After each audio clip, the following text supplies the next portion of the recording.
Remember, the topic is defending the gospel. There is a high level and there is a high need for us to defend the gospel.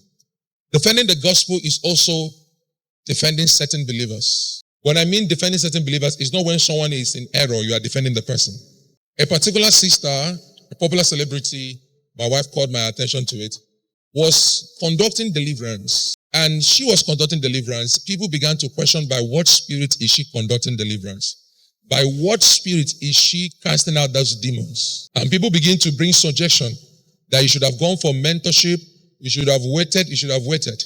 How many of you will see your house on fire, will wait till you have learned how to quench the fire, to go and quench the fire? How many of you will see your father's car burning, and then will wait till you learn how to use fire extinguisher to quench it?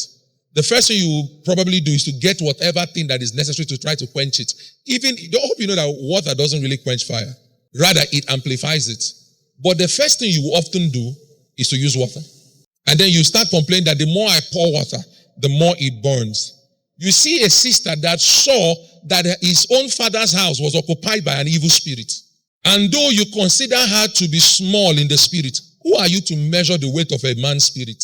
And the lady is casting a demon. You need to encourage her. When she was acting, you were encouraging her. I love her. She's a good, she's this, she's that. Now she has converted. You feel like you have a knowledge on how to advise her. Let the one who has called her advise her. Let the one who mentor her advise her. The least you can do is, you are doing very well. Just make sure you are being mentored. Simple. And then we see people that are so-called Christians and so-called people that also believe that they are pastors. And then now they are the one tearing her down. If you keep tearing her down, how do you want others that are trying to be converted because her life has changed to change? You are fighting the same gospel that you ought to be defending. And every one of those people that are saying that probably don't even know anything about deliverance. Remember, our teaching is defending the gospel. So it's funny enough I had to use this illustration. Oh, do you think she got to that level without being mentored? Do you think that her casting out demon was what she watched in movie? She might have seen whoever that is mentoring her do that.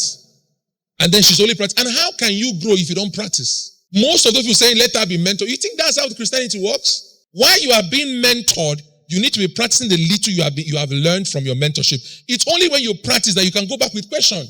The disciples asked the question, why couldn't we cast out this demon?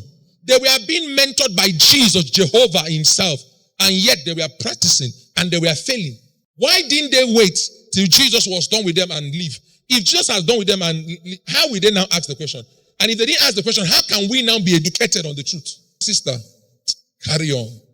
Just in case you need more demons, anywhere just anywhere. Because these are the kind of people God is looking for. You'll be shocked one day she'll pray for a madman. The boldness to even confront a spirit. Most of you that are in church for the past 10 years have never cast out one spirit, one evil spirit. And it's a shameful thing that someone just gave her life to Christ recently and she's conducting deliverance from demons. And some of you have been decades in faith and not even an evil spirit has left your vicinity. We must defend the gospel. God bless those who came out and say, sister, continue. Encouragement is part of defending the gospel. What is the spirit of prophecy? To edify, to comfort, to strengthen. That's what it does. That is when we're supposed to prophesy. You will go far.